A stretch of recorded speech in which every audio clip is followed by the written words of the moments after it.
What's up, world? I'm a determined black man, John Jay, and as usual, I'm determined to reach at least one someone listening to the sounds of my voice, if not each and every one of you all.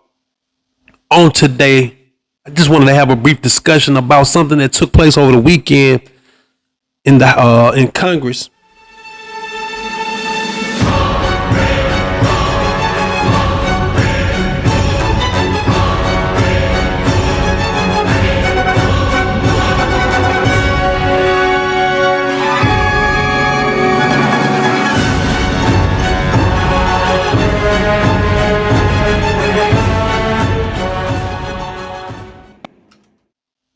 The House had a session pertaining to UAPs, that's unidentified anomalous phenomena, aka UFOs. Unidentified anomalous phenomena just gives you a description of all things that cannot be explained, whether they be on air, land, or water. All these objects that can't be explained, they given them a call all term of unidentified anomalous phenomena. So over the weekend they had a few airmen or former airmen. I think some of them, one of them may be currently serving in the military. I'm not sure his rank or whatever, but all three of these guys were high-ranking members of the military, giving their assessments and their own testimony. They were held on the oath. So they were sworn on the oath. Do you solemnly swear or affirm that the testimony you are about to give is the truth, the whole truth, and nothing but the truth, so help you God? Let the record show that all the witnesses answered in the affirmative. You may be seated. We appreciate you all being here today and look forward to your testimony. I'll remind the witnesses that we have read your written statements and they will appear in full in the hearing record. Basically on trial, giving a lot of questions as to their knowledge and any of our military knowledge, prior knowledge of these UAPs. I think what you'll find is quite interesting. Like, I mean, I don't know if there's something for us to worry about. And me, quite frankly, just from my observation and what I've heard these guys explain, and from things that I already kind of had going on in my own brain, I don't think it's shit we could do about it if they were to want to, kick up some dust. Thank you. Chairman Grothman, Ranking Member Garcia, distinguished members of the House Oversight Subcommittee on National Security, Representatives Burchett and Luna. My name is Ryan Fobbs Graves, and I am a former F-18 pilot with a decade of service in the U.S. Navy, including 2 deployments in Operation Enduring Freedom and Operation Inherent Resolve. I have experienced advanced UAP firsthand, and I'm here to voice the concerns of more than 30 commercial aircrew and military veterans who have confided their similar encounters with me. Today, I would like to highlight 3 critical issues that demand our action. As we convene here, UAP are in our airspace, but they are grossly underreported. These sightings are not rare or isolated, they are routine. Military aircrew and commercial pilots, trained observers whose lives depend on accurate identification, are frequently witnessing these phenomena. The stigma attached to UAP is real and powerful and challenges national security. It silences commercial pilots who fear professional repercussions, discourages witnesses, and is only compounded by recent government claims questioning the credibility of eyewitness testimony. Parts of our government are aware of more about UAP than they let on, but excessive classification practices keep crucial information hidden. Since 2021, all UAP videos are classified as secret or above. This level of secrecy not only impedes our understanding, but fuels speculation and mistrust. In 2014, I was an F-18 Foxtrot pilot in the Navy Fighter Attack Squadron 11, the Red Rippers, and I was stationed at NAS Oceana in Virginia Beach. After upgrades were made to our jet's radar systems, we began detecting unknown objects operating in our airspace. At first, we assumed they were radar errors, but soon we began to correlate the radar tracks with multiple onboard sensors, including infrared systems, eventually through visual ID. During a training mission in Warning Area Whiskey 72, 10 miles off the coast of Virginia Beach, two F-18 Super Hornets were split by a UAP. The object, described as a dark gray or a black cube inside of a clear sphere, came within 50 feet of the lead aircraft and was estimated to be 5 to 15 feet in diameter. The mission commander terminated the flight immediately and returned to base.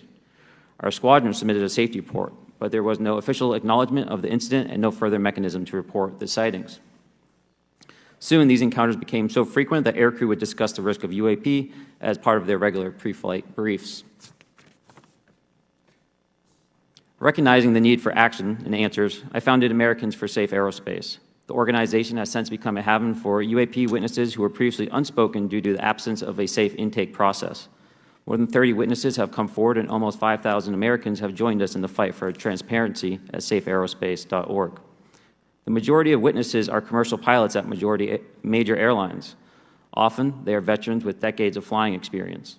Pilots are reporting UAP at altitudes that appear above them at 40,000 feet, potentially in low Earth orbit or in the gray zone below the Kármán line, making inexplainable maneuvers like right-hand turns and retrograde orbits or J-hooks.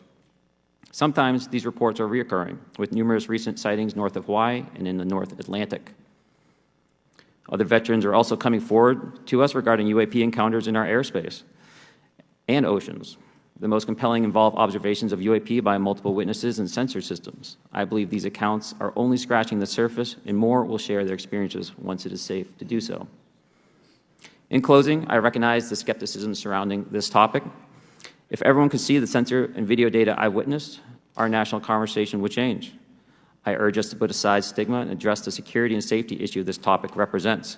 If UAP are foreign drones, it is an urgent national security problem.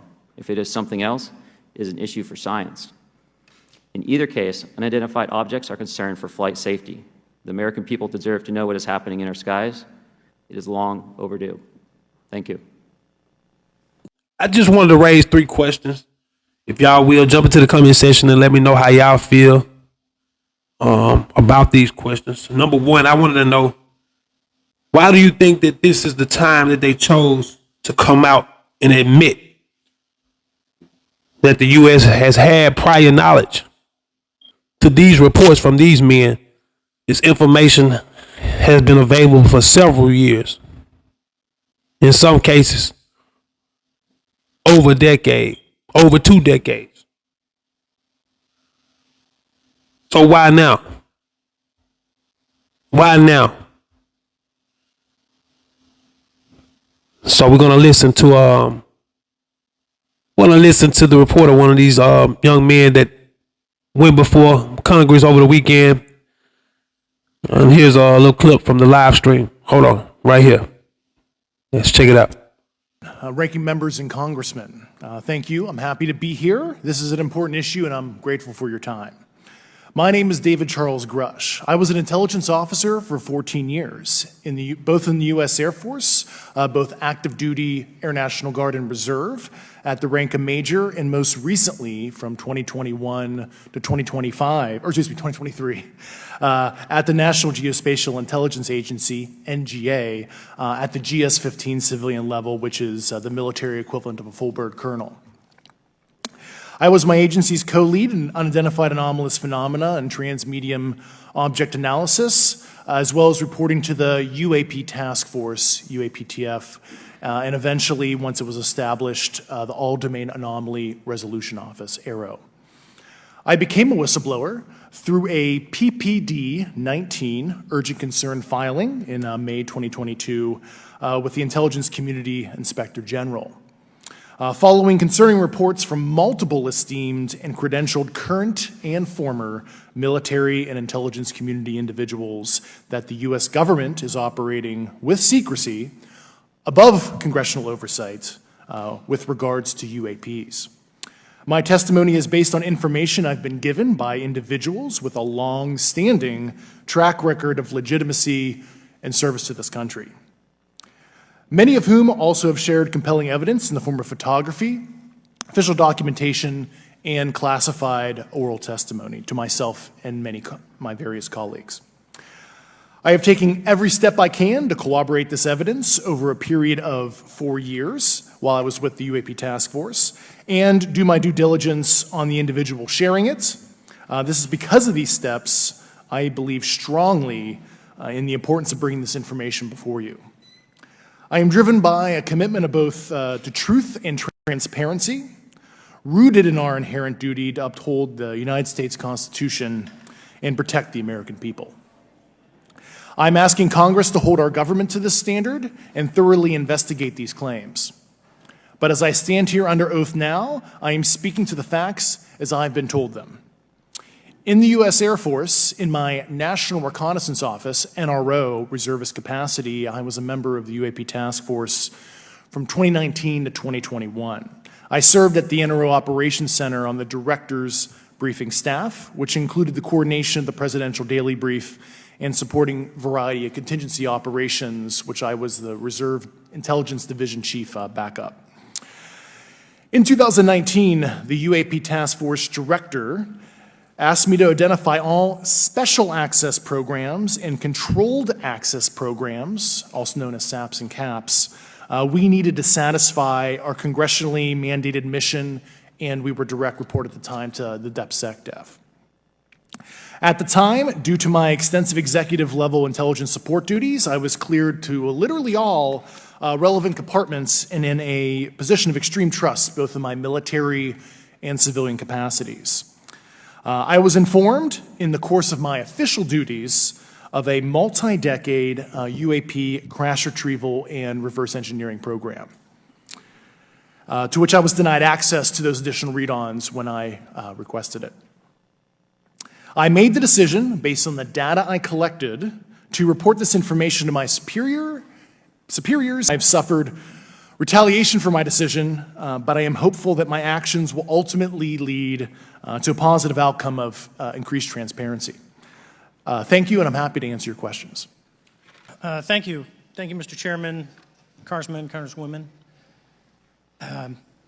I want to first thank you for the invitation to speak to the committee on the UAP topic that has been in the news for the past 6 years and seems to be continuing to gain momentum.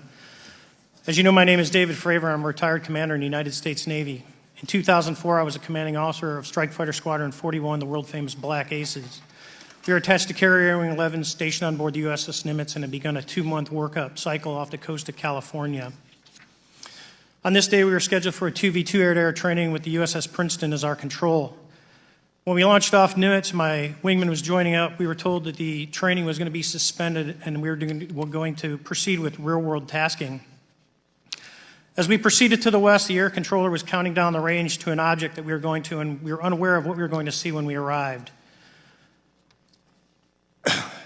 The controller had told us that these objects had been observed for over 2 weeks, coming down from over 80,000 feet, rapidly descending to 20,000 feet, hanging out for hours, and then going straight back up. For those who don't realize, above 80,000 feet is space. We arrived at the location at approximately 20,000 feet, and the controller called merge plot, which means that our radar blip was now in the same resolution cell as the contact. As we looked around, we noticed that we saw some whitewater off our right side. It's important to note that the weather on this day was as close to perfect as you could ask for off the coast of San Diego. Clear skies, light winds, calm seas, no whitecaps from waves. So the whitewater stood out in a large blue ocean.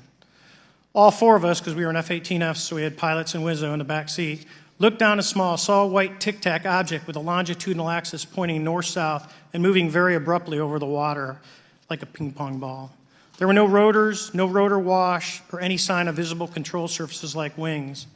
As we started clockwise towards the object, my Wizzo and I decided to go down and take a closer look with the other aircraft staying in high cover to observe both us and the tic-tac.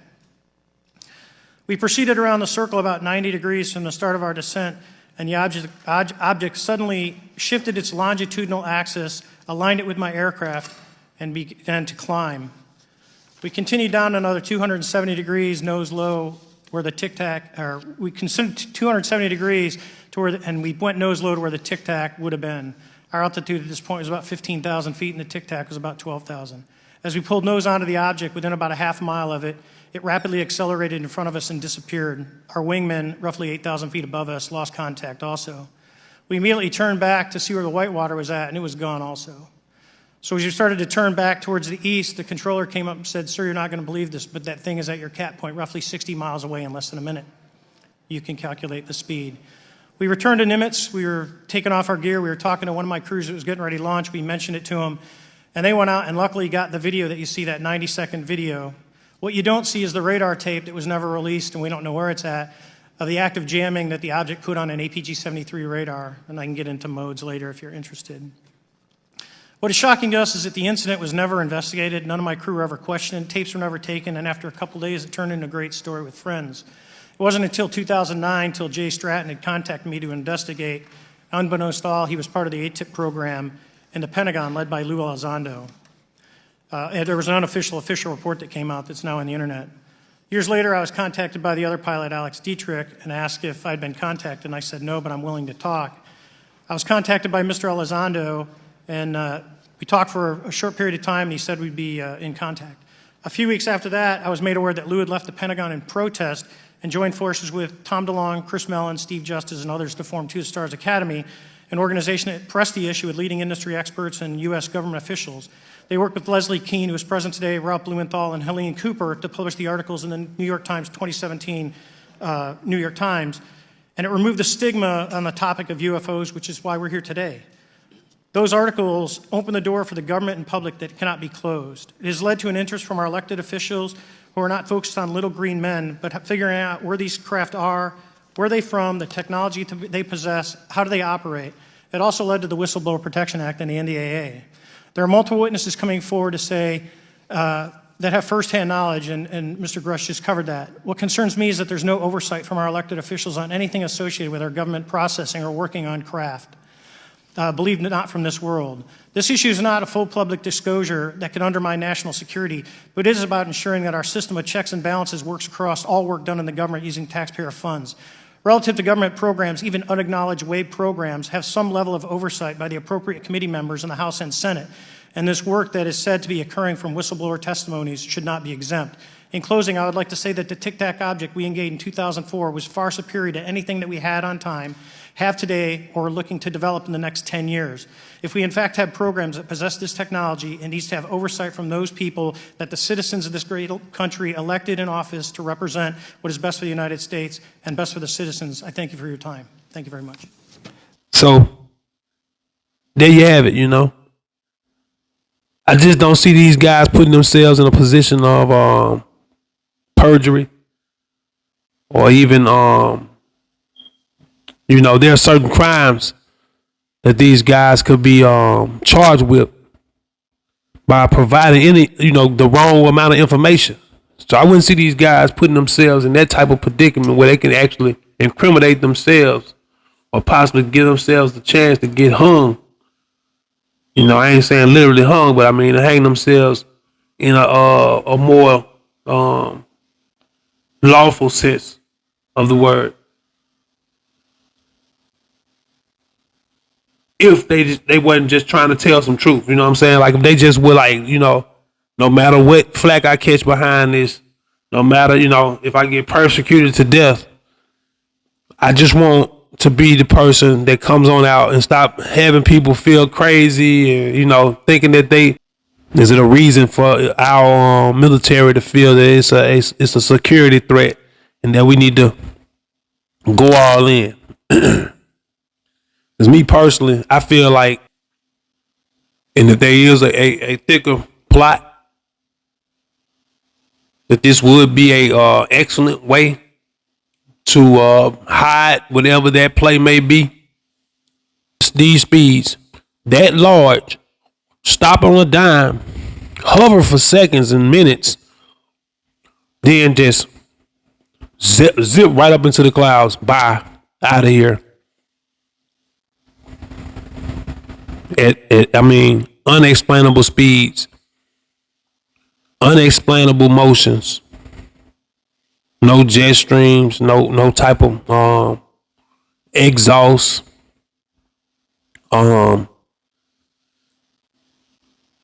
These things don't even have windows. Like they're explaining them the way they explain them. They don't even have windows. They ain't even made into sections. They just only can explain a shape.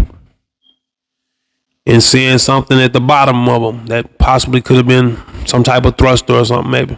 The thrusters.